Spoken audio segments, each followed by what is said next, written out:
City ಸಾಕಾಗಿ ಹೋಗಿದ್ಯಾ? ನಿಮ್ಗಾಗಿ ಕಾದಿದೆ ಹಸಿರ ಸ್ವರ್ಗ Max Terahill manage farm land. Private farm plot ತಗೊಳ್ಳಿ. 20+ ಪ್ರೀಮಿಯಂ ಅಮ್ಯುನಿಟೀಸ್ ಜೊತೆ ರೆಸಾರ್ಟ್ ಸ್ಟೈಲ್ ಜೀವನ ನಡೆಸಿ. ಕೇವಲ 42 ಲಕ್ಷ ರೂಪಾಯಿನಿಂದ ಆರಂಭ. Max Terahill, where nature meets luxury. ಆಸಕ್ತರು ಕಾಲ್ ಮಾಡಿ ಅಥವಾ ಡಿಸ್ಕ್ರಿಪ್ಷನ್ ಮತ್ತು ಪಿನ್ ಕಾಮೆಂಟ್ ನಲ್ಲಿರೋ ಲಿಂಕ್ ಚೆಕ್ ಮಾಡಿ. ನಮಸ್ಕಾರ ಸ್ನೇಹಿತರೆ, mastmaga.comಗೆ ಸ್ವಾಗತ. ನಾನು ಅಮರ್ ಪ್ರಸಾದ್. ಅಭಿಷೇಕ್ ಶರ್ಮಾ ಭಾರತದ ಹೊಸ ಸೆನ್ಸೇಷನ್. T20 ಕ್ರಿಕೆಟ್ನ ಮಾಡರ್ನ್ ಡೇ ಮಾಂತ್ರಿಕ. ಈತ ಆಡಿರೋದು ಜಸ್ಟ್ 22 ಮ್ಯಾಚ್, ವಯಸ್ಸು ಕೇವಲ 25. ಆದರೆ ವಿಶ್ವ ಕ್ರಿಕೆಟ್ನಲ್ಲಿ ಈತ ಮಾಡಿರೋ ಇಂಪ್ಯಾಕ್ಟ್ ಮಾತ್ರ ಅನ್ಮ್ಯಾಚಬಲ್.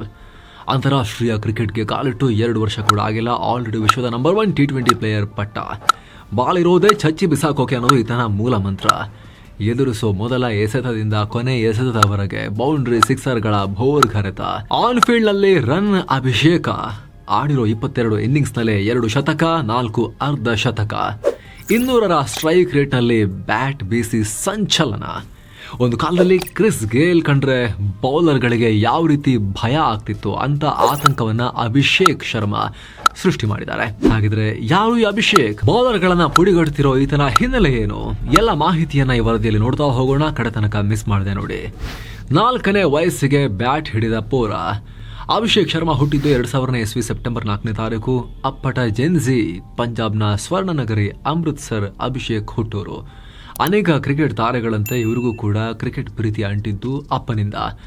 ಅಭಿಷೇಕ್ ತಂದೆ ರಾಜ್ಕುಮಾರ್ ಶರ್ಮಾ ಖುದ್ದು ಕ್ರಿಕೆಟರ್. ಪಂಜಾಬ್ ಪರ ರಣಜಿ ಆಡಿದ್ರು, ಜೊತೆಗೆ ಕೋಚ್ ಕೂಡ ಹೌದು.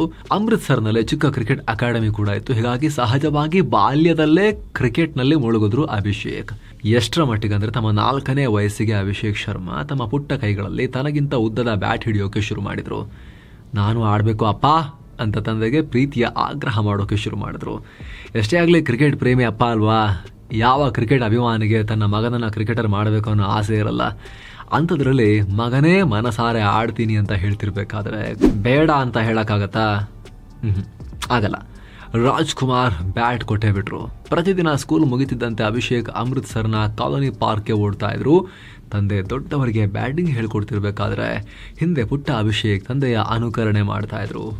ನೋಡ್ತಿದ್ದಂತೆ ಈ ಹುಚ್ಚು ಎಲ್ಲಿಗೆ ಹೋಯ್ತು ಅಂದ್ರೆ, ಮನೆಗೆ ಬಂದ ನಂತರ ಅಕ್ಕಂದಿರಾದ ಕೋಮಲ್ ಮತ್ತು ಸಾನಿಯಾ ಕಡ್ಡಾಯವಾಗಿ ಅಭಿಷೇಕ್ಗೆ ಬಾಲ್ ಮಾಡಬೇಕಾಗಿತ್ತು. ಅಕ್ಕಂದಿರಿಗೆ ಸುಸ್ತಾಯಿತು ಅಂದ್ರೆ ಅಮ್ಮ ಮಂಜು ಶರ್ಮಾರ ಸರದಿ. ಒಟ್ಟಿನಲ್ಲಿ ಅಭಿಷೇಕ್ ಬ್ಯಾಟ್ ಮಾಡ್ತಾನೆ ಇರಬೇಕು. ಹಿಂಗೆ ಕಂಟಿನ್ಯೂ ಆಯ್ತು ಇದು ಎಳೆ ಮಗುವಾಗಿದ್ದಾಗಲೇ. ನೆಕ್ಸ್ಟ್ ತಂದೆಯ ಅಕಾಡೆಮಿಯಲ್ಲೂ ಅಭಿಷೇಕ್ ನಿಧಾನಕ್ಕೆ ಸೌಂಡ್ ಮಾಡೋಕೆ ಶುರು ಮಾಡ್ದ. ಬಾಲಕ. ಉಳಿದ ಮಕ್ಕಳು, ಸರ್ ಆಡಕ್ಕೆ ಬಿಡಲ್ಲ ಸರ್, ನಮಗೆ ಎಷ್ಟೇ ಬಾಲ್ ಮಾಡಿದ್ರು ಔಟೇ ಆಗಲ್ಲ, ಬರೀ ಬಾಲಿಂಗೇ ಮಾಡೋದಾದ್ರೆ ನಾವು ಯಾವಾಗ ಬ್ಯಾಟ್ ಹಿಡಿಬೇಕು ಅಂತ ಕಂಪ್ಲೇಂಟ್ ಮಾಡೋಕೆ ಶುರು ಮಾಡಿದ್ರು. ಹೀಗೆ ಗಂಟೆಗಳ ಕಾಲ ಅಭಿಷೇಕ್ ಬ್ಯಾಟಿಂಗ್ ಮಾಡ್ತಾ ಇದ್ರು. ಅಪ್ಪಟ ದೈವ ಭಕ್ತ. ಅಜ್ಜಿ ಅಂದ್ರೆ ಪ್ರಾಣ. ಸ್ವರ್ಣ ಮಂದಿರದಂತಹ ಶ್ರದ್ಧಾನಗರಿಯಲ್ಲಿ ಆಡಿ ಬೆಳೆದ ಅಭಿಷೇಕ್ಗೆ ದೈವ ಭಕ್ತಿ ಜೀವನದ ಭಾಗ. ಎಷ್ಟರ ಮಟ್ಟಿಗಂದ್ರೆ ಆಡಿ ಬಂದ ತಕ್ಷಣ ತಮ್ಮ ಬ್ಯಾಟ್ನ ದೇವರ ಕೋಣೆಯಲ್ಲಿ ಇಡ್ತಾ ಇದ್ರು. ಅಲ್ಲದೆ ತಂದೆ ಮೈದಾನ ಅನ್ನೋದು ಮಂದಿರ, ಗುರುದ್ವಾರ ಇದ್ದ ಹಾಗೆ ಅದು ದೇವಸ್ಥಾನ. ಅದು ನೀನು ಗ್ರೌಂಡ್ನ ರೆಸ್ಪೆಕ್ಟ್ ಮಾಡಿದ್ರೆ ಅದು ನಿನ್ನನ್ನು ರೆಸ್ಪೆಕ್ಟ್ ಮಾಡುತ್ತೆ ಅಂತ ಮಗನಿಗೆ ಹೇಳ್ತಾ ಇದ್ರು. ಇದೇ ಕಾರಣಕ್ಕೆ ಅಭಿಷೇಕ್ ಪ್ರತಿ ಸಲ ಗ್ರೌಂಡ್ಗೆ ಕಾಲಿಡೋ ಮುನ್ನ ನಮಸ್ಕರಿಸಿ ಫೀಲ್ಡ್ಗೆ ಎಂಟ್ರಿ ಆಗ್ತಾರೆ. ಇವತ್ತಿಗೂ ಅದೇ ಪರಿಪಾಠ ಮುಂದುವರಿಸ್ಕೊಂಡು ಬಂದಿದ್ದಾರೆ.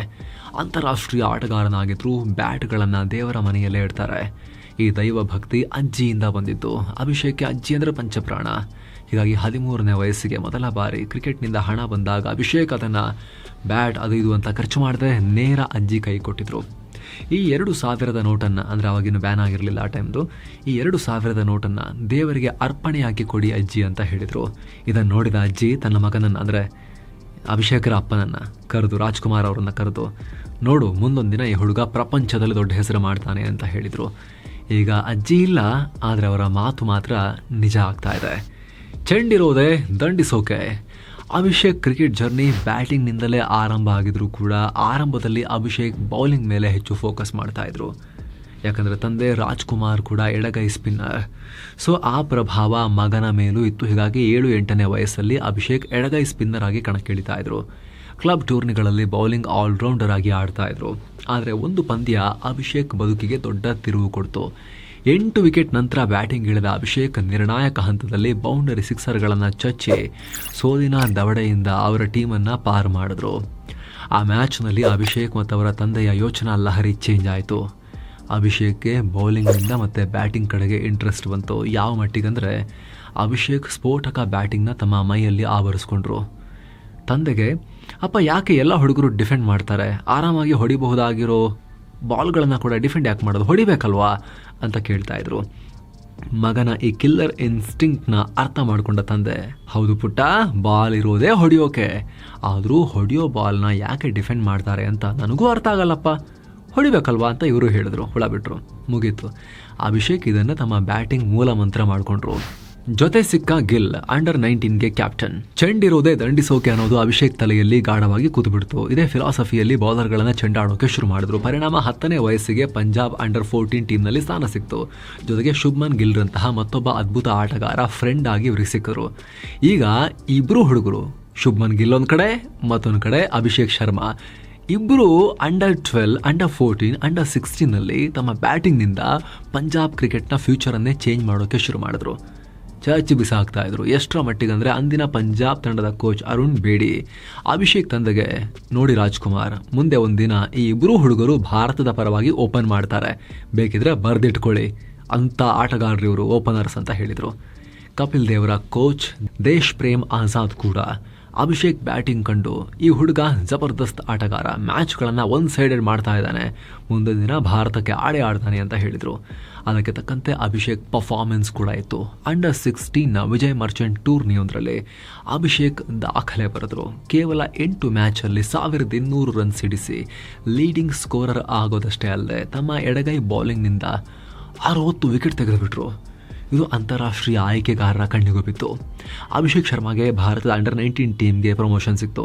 ಅಷ್ಟೇ ಅಲ್ಲ, 2017ರ ಅಂಡರ್ 19 ಏಷ್ಯಾ ಕಪ್ಗೆ ನಾಯಕತ್ವದ ಜವಾಬ್ದಾರಿ ಕೂಡ ಕೊಡಲಾಯಿತು. ಅಲ್ಲಿಂದ ಅಭಿಷೇಕ್ ಶರ್ಮಾ ತಿರುಗಿ ನೋಡಲೇ ಇಲ್ಲ. ಏಷ್ಯಾ ಕಪ್ ಗೆದ್ರು. 2018ರಲ್ಲಿ ಭಾರತ ಅಂಡರ್ 19 ವಿಶ್ವಕಪ್ ಗೆಲ್ಲೋಕೆ ಕಾರಣರಾದರು. ಇದೇ ಹಂತದಲ್ಲಿ 15ನೇ ವಯಸ್ಸಿಗೆ ಪಂಜಾಬ್ ರಣಜಿ ಟೀಮ್ನಲ್ಲೂ ಕೂಡ ಆಡಿಬಿಟ್ರು. ಅಲ್ಲೂ ಕೂಡ ರನ್ ಮಳೆ ಹರಿಸಿದ್ರು. ಪರಿಣಾಮ IPL ತಂಡಗಳು ಯಾರಿ ಹುಡುಗ ಅಂತ ಮುಗಿಬಿದ್ದು ಬಂತು. ಡೇರ್ ಡೆವಿಲ್ಸ್ ಪ್ರವೇಶ, 4 ವರ್ಷ ವನವಾಸ. ಯುವ ಆಟಗಾರರ ಮೂಲಕ IPLನಲ್ಲಿ ತನ್ನ ಹಣೆಬರ ಚೇಂಜ್ ಮಾಡ್ಕೋಬೇಕು ಅಂತ ಅನ್ಕೊಂಡಿದ್ದು ಡೆಲ್ಲಿ ಡೇರ್ ಡೆವಿಲ್ಸ್. ಇದೇ ಹಂತದಲ್ಲಿ ಡೆಲ್ಲಿ ತಂಡ 2017-18 ನಡುವೆ ರಿಷಬ್ ಪಂತ್, ಪೃಥ್ವಿ ಶಾ ಸೇರಿದ ಹಾಗೆ ಸಾಲು ಅಂಡರ್ 19 ಹುಡುಗರನ್ನ ಖರೀದಿ ಮಾಡಿತ್ತು. ಈ ವೇಳೆ ಅಭಿಷೇಕ್ ಶರ್ಮಾ ಕೂಡ ಡೆಲ್ಲಿ ಪಾಲಾಗಿದ್ರು. ಬರೋಬ್ಬರಿ 55 ಲಕ್ಷ ರೂಪಾಯಿಗೆ ಅಭಿಷೇಕ್ IPLಗೆ ಎಂಟರ್ ಆಗಿದ್ರು. ಸಾಲ್ದು ಅಂತ ಸೀಸನ್ನ ಕೊನೆಯಲ್ಲಿ ನೇರ ಪ್ಲೇಯಿಂಗ್ 11ಗೂ ಅವಕಾಶ ಸಿಕ್ಬಿಡ್ತು. ಈ ಅವಕಾಶವನ್ನ ಭರ್ಜರಿಯಾಗಿ ಬಳಸಿಕೊಂಡ ಅಭಿಷೇಕ್ RCB ವಿರುದ್ಧದ ಮೊದಲ ಪಂದ್ಯದಲ್ಲೇ ಮಿಂಚ್ ಹರಿಸಿದ್ರು. ಮಿಡಲ್ ಆರ್ಡರ್ನಲ್ಲಿ ಬಂದು ಕೇವಲ 19 ಬಾಲ್ನಲ್ಲಿ 46 ರನ್ ಚಚ್ಚಿಬಿಟ್ರು. ಟಿಮ್ ಸೌಥಿಯಂತಹ ಅನುಭವಿ ಬೌಲರ್ ವಿರುದ್ಧ ನಿರಂತರ 2 ಸಿಕ್ಸರ್ ಮತ್ತು ಬೌಂಡ್ರಿ ಬಾರಿಸಿದ್ರು. ಹೀಗಾಗಿ ಆರಂಭದಲ್ಲಿ IPLನಲ್ಲಿ ಚಾಪು ಮೂಡಿಸಿದ್ರು. ಎಷ್ಟರ ಮಟ್ಟಿಗೆ ಅಂದರೆ ಸನ್ ರೈಸರ್ಸ್ ತಂಡ ಶಿಖರ್ ಧವನ್ರನ್ನ ಬಿಟ್ಟುಕೊಟ್ಟು ಅವರ ಬದಲಿಯಾಗಿ ಡೆಲ್ಲಿಯಿಂದ ಅಭಿಷೇಕ್ ಶರ್ಮಾರನ್ನ ಹಾಕೊಳ್ತು. ಆದರೆ ಯಾವಾಗಲೂ ಜೀವನದ ಗ್ರಾಫ್ ಮೇಲಕ್ಕೆ ಹೋಗೋಕೆ ಆಗಲ್ವಲ್ಲ, ಅದೇ ರೀತಿ ಅಭಿಷೇಕ್ ಅನ್ನೋ ಉದಯೋನ್ಮುಖ ತಾರೆಗೂ ಗ್ರಹಣ ಹಿಡಿತು. ಅದುವರೆಗೂ ಕೇವಲ ಸಕ್ಸಸ್ಸೇ ಕಂಡಿದ್ದ ಅಭಿಷೇಕ್ ಜೀವನದಲ್ಲಿ ಮೊದಲ ಬಾರಿಗೆ ಫೇಲ್ಯೂರ್ ನೋಡಬೇಕಾಯಿತು. IPL ಡೊಮೆಸ್ಟಿಕ್ನಲ್ಲಿ ಸಾಲು ಪಂದ್ಯಗಳಲ್ಲಿ ಪರ್ಫಾರ್ಮೆನ್ಸ್ ಡೌನ್ ಆಯಿತು, ಫಾರ್ಮ್ ಕೈ ಕೊಡ್ತು, ಅಲ್ಲಲ್ಲಿ ಡ್ರಾಪ್ ಆದರು.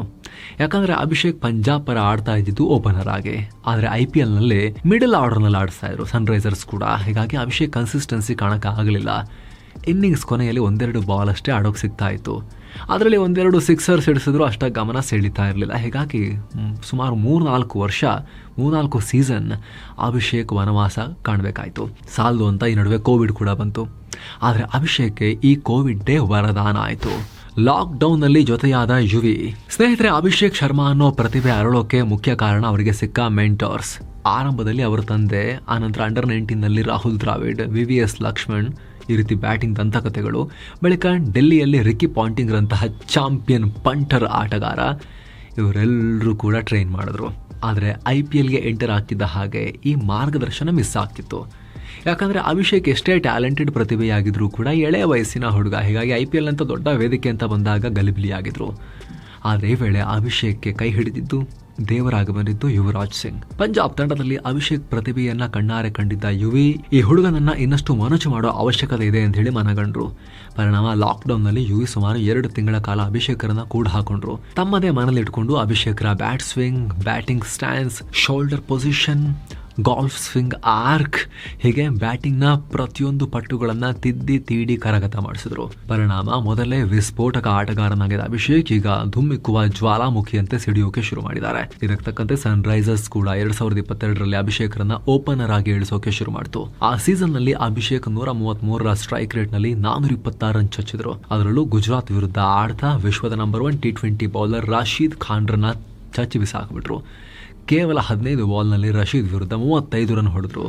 ಈ ಇನ್ನಿಂಗ್ಸ್ ಯಾವ ಮಟ್ಟಕ್ಕಿತ್ತು ಅಂದರೆ, ಪಂದ್ಯದ ನಂತರ ರಶೀದ್ ಖಾನ್ ಅಭಿಷೇಕ್ ತಂದೆಗೆ, ಪಾಜಿ, ಈ ಹುಡುಗ ಕ್ರಿಕೆಟ್ ಜಗತ್ತಲ್ಲಿ ನನ್ನ ಬಗ್ಗೆ ಇದ್ದ ಭಯವನ್ನೇ ದೂರ ಮಾಡಿಬಿಟ್ಟ ಎಲ್ಲರಿಗೂ, ಅಂದ್ರೆ ನನ್ನ ಬಗ್ಗೆ ಯಾರು ಹೆದರದೇ ಇಲ್ಲ ಅಂತ ಹೇಳಿಕೆಯನ್ನ ಕೊಟ್ಟರು. SRH ನಲ್ಲಿ ವಿಸ್ಫೋಟಕ ಆಟ, ಟೀಮ್ ಇಂಡಿಯಾ ಬಾಗಿಲು ಓಪನ್. ಅಲ್ಲಿಂದ ಅಭಿಷೇಕ್ ಶರ್ಮಾರ ಸುವರ್ಣ ಸ್ಪರ್ಶ ಮತ್ತೆ ಶುರುವಾಯಿತು. 2023ರಲ್ಲಿ ಪಂಜಾಬ್ ಕ್ಯಾಪ್ಟನ್ ಆಗಿ ಸೈಯದ್ ಮುಷ್ತಾಕ್ ಅಲಿ ಟ್ರೋಫಿ ಗೆಲ್ಲಿಸಿದ್ರು. ಅದಕ್ಕಾಗಿ 2 ಶತಕ 3 ಹಾಫ್ ಸೆಂಚುರಿ ಸೇರಿದ ಹಾಗೆ 180ರ ಸ್ಟ್ರೈಕ್ ರೇಟ್ನಲ್ಲಿ 485 ರನ್ ಗಳಿಸಿದ್ರು. ಆ ನಂತರದ IPLಗಳಲ್ಲಂತೂ ಅಭಿಷೇಕ್ ಹೇಗೆ ಆಡ್ತಿದ್ದಾರೆ ಅನ್ನೋದು ನಿಮಗೆ ಗೊತ್ತಿದೆ. ಟ್ರಾವಿಸ್ ಹೆಡ್ ಜೊತೆಯಾಗಿ T20 ಬ್ಯಾಟಿಂಗ್ ಪರಿಭಾಷೆಯನ್ನೇ ಚೇಂಜ್ ಮಾಡಿದ್ದಾರೆ. ಅಭಿಷೇಕ್ ಅಬ್ಬರಿಸಿದ ಬಹುತೇಕ ಮ್ಯಾಚ್ನಲ್ಲೂ ಸನ್ರೈಸರ್ಸ್ 200ರ ಗಡಿ ದಾಟಿದೆ. 2 ಸಲ ಹೈಯೆಸ್ಟ್ IPL ಟೋಟಲ್ ದಾಖಲೆ ನಿರ್ಮಿಸಿದೆ. ಈ ಸೀಸನ್ನಲ್ಲಿ ಅಭಿಷೇಕ್ 204ರ ಸ್ಟ್ರೈಕ್ ರೇಟ್ನಲ್ಲಿ ಬ್ಯಾಟ್ ಬೀಸಿ 484 ರನ್ ಚಚ್ಚಿದ್ರು. ಈ ವಿಸ್ಫೋಟಕ ಆಟ ಟೀಮ್ ಇಂಡಿಯಾ ಬಾಗಿಲನ್ನ ಕೂಡ ಧ್ವಂಸ ಮಾಡಿ ಇವರಿಗೆ ಓಪನ್ ಮಾಡಿತು. ಬಾಗಿಲೇ ಬಿದ್ದೋಯ್ತು. 2024ರಲ್ಲಿ ಭಾರತ ಜಿಂಬಾಬ್ವೆ ಪ್ರವಾಸ ಮಾಡಿದಾಗ ಅಭಿಷೇಕ್ಗೆ ಆಹ್ವಾನ ಸಿಕ್ತು. ಶುಭ್ಮನ್ ಗಿಲ್ ಕ್ಯಾಪ್ಟನ್ಸಿಯಲ್ಲಿ ಅಭಿಷೇಕ್ ಓಪನರ್ ಆಗಿ ಕಣಕ್ಕಿಳಿದ್ರು. ಆದರೆ ಇಂಟರ್ನ್ಯಾಷನಲ್ ಕರಿಯರ್ನ ಮೊದಲ ಪಂದ್ಯದ ಮೊದಲ ಎಸೆತವನ್ನೇ ಸಿಕ್ಸರ್ಗೆ ಅಟ್ಟೋಕ್ ಹೋಗಿ ಡಕ್ಔಟ್ ಆಗಿದ್ರು. ಆದರೆ 2ನೇ ಪಂದ್ಯದಲ್ಲೇ ಅಭಿಷೇಕ್ ತಮ್ಮ ಆರ್ಭಟ ಸಾಬೀತು ಮಾಡಿದ್ರು. ಭಾರತ ಪರ ಅತ್ಯಂತ ವೇಗದ ಸೆಂಚುರಿ ಸಿಡಿಸಿದ್ರು. ನಂತರ ಈ ವರ್ಷದ ಆರಂಭದಲ್ಲಿ ಇಂಗ್ಲೆಂಡ್ ವಿರುದ್ಧ ಕೂಡ ಸೆಂಚುರಿ ಸಿಡಿಸಿದ್ದಾರೆ. ಪ್ರತಿ ಬಾಲ್ಗೆ 6 ಅಥವಾ 4 ಹೊಡಿಬೇಕು. ಹಂಗೆ ಮಾಡಕ್ಕೆ ಹೋಗಿ ಸುಮಾರು ಡಾಟ್ ಬಾಲ್ಸ್ ಆಗುತ್ತೆ. ಆದರೆ 200, 180 ಈ ಥರ ಸ್ಟ್ರೈಕ್ ರೇಟ್ ಇರುತ್ತೆ. ಕನೆಕ್ಟ್ ಆಯಿತು ಅಂದರೆ 6 ಅಥವಾ 4, ಇಲ್ಲಾಂದರೆ ಬೌಂಡ್ರಿ ಹತ್ತಿರ ಹೋಗಬೇಕು. ಸಣ್ಣ ಪುಟ್ಟು ಎಲ್ಲ ಇಲ್ಲೇ ಇಲ್ಲ. ಈಗ ಏಷ್ಯಾ ಕಪ್ನಲ್ಲೂ ಕೂಡ ಅಭಿಷೇಕ್ ಶರ್ಮಾ ರನ್ ಸುನಾಮಿ ಹರಿಸ್ತಾ ಇದ್ದಾರೆ.